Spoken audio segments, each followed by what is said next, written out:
having me come speak. A little bit about myself. I'm James Seniak, and I am seeking the nomination for the Libertarian Party for the U.S. Senate race in 2022 against Todd Young. I'm a behavior therapist, so I work with kids with autism, primarily early childhood, but I have worked with all ages. And a lot of these skills we work with are social skills, they're academic, behavior skills, fine gross motor skills.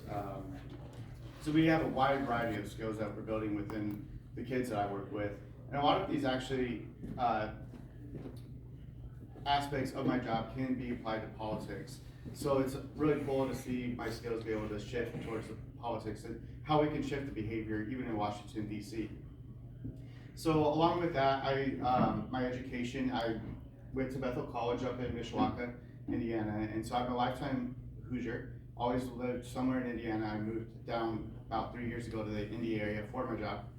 And as far as the Libertarian Front, I'm a lifetime member. I'm a 1994 Society member, but most importantly, I'm a local county member as well. And that's where we see a lot of involvement and a lot of change. And that's what I love about coming to places like Shelby County, where you guys are doing the work, you're bringing people in, and we're seeing the growth. This is a non-election year, and this is where we're seeing an incredible amount of growth, and it's a lot of build up for our party, and it's really exciting to see.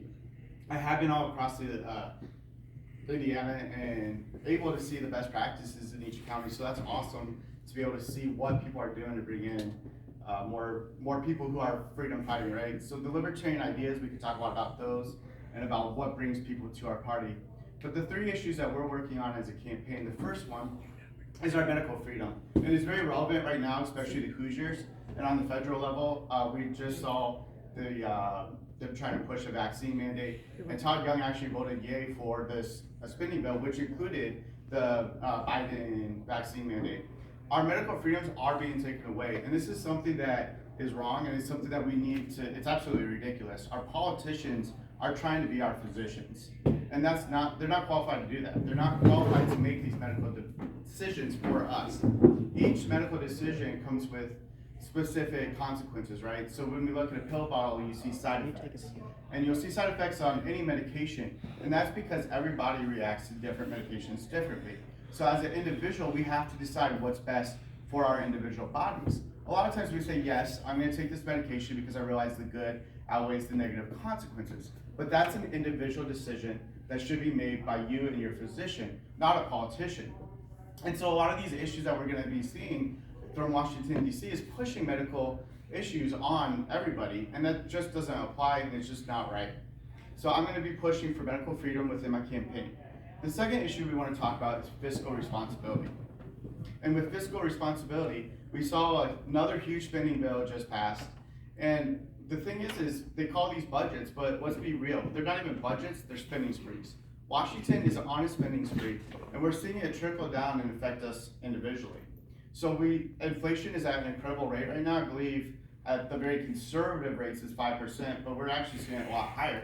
So if you look at your Thanksgiving meal that you just made, it probably cost you 2 to 3 times more than it did a couple years ago. Same thing with your gas tank. If you filled up your gas tank on the way here, you're gonna see that it costs $10 more to fill up than it did a few years ago. We're seeing inflation at a very real rate that's affecting Hoosiers. And we want to change this. We want fiscal responsibility in Washington, D.C. And we don't want just lip service thrown Republicans and Democrats saying, oh, we're going to fix this issue. Because they're not. Both parties keep spending our money and are not being fiscally responsible. The third issue that my campaign is going to be looking at is veterans. And we just had a great discussion about veteran issues. But one solution that we're looking at, and it aligns with the medical freedom as well, is a health savings accounts for veterans. So right now, if you talk to veterans, they don't have the same freedom in their medical as we do as citizens.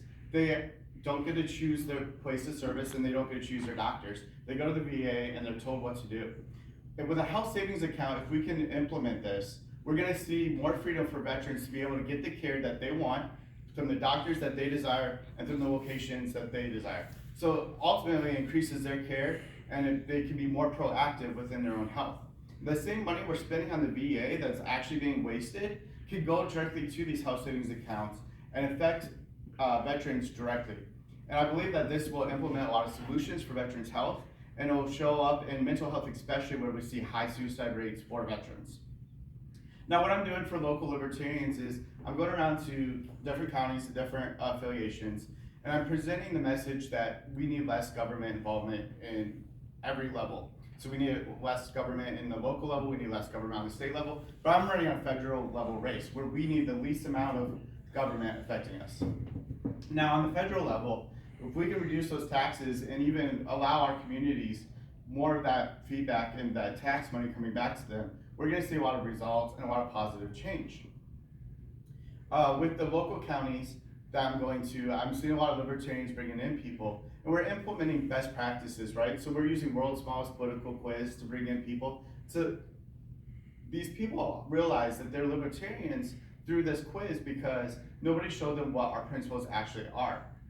One thing, I was down in Evansville and I was talking to a gal named Janetta, and she had told me she had never voted before. And so I simply explained to her, okay, so Republicans and Democrats, this is what they believe. But their solutions are always more government. And more government always means more taxes, and it always means more spending. They're always going to increase the government involvement in your direct life. So their solutions are not working for you, the people. When we begin to see the libertarian idea of reducing government and we're reducing that involvement in our individual lives, we'll see innovation increase. We'll see people with more experience and excitement coming out, and now they're being able to spend the money the way they want through the taxes that are now coming back to them directly because they are no longer having to fund wasteful programs that both Republicans and Democrats support. So the three main issues that I'm running on is the medical freedom. It's going to be the veterans and the care that they need, both mentally and physically, and then additionally the fiscal responsibility. All three of these affect Hoosiers, and they're currently not being fixed in Washington, D.C. Washington, D.C. has a lot of stale, old approaches that just aren't working. We're currently working with the oldest Senate that has ever existed in American policies. So if you look at that, many people aren't being represented right now. Most of it is being represented by a very set generation that has only seen government increase. We want to see that decrease. So I want you to consider voting for me for the nomination in March for the Libertarian primaries. And with that, we were going to fight hard in November against Todd Young and against some of these wasteful programs that he's voting on. And just this week, he voted on one of them. And you can check his record. It's not representing Hoosiers. So with that, it is expensive to run a campaign. So my campaign manager, who's not here at the moment, would be upset if I didn't ask for donations.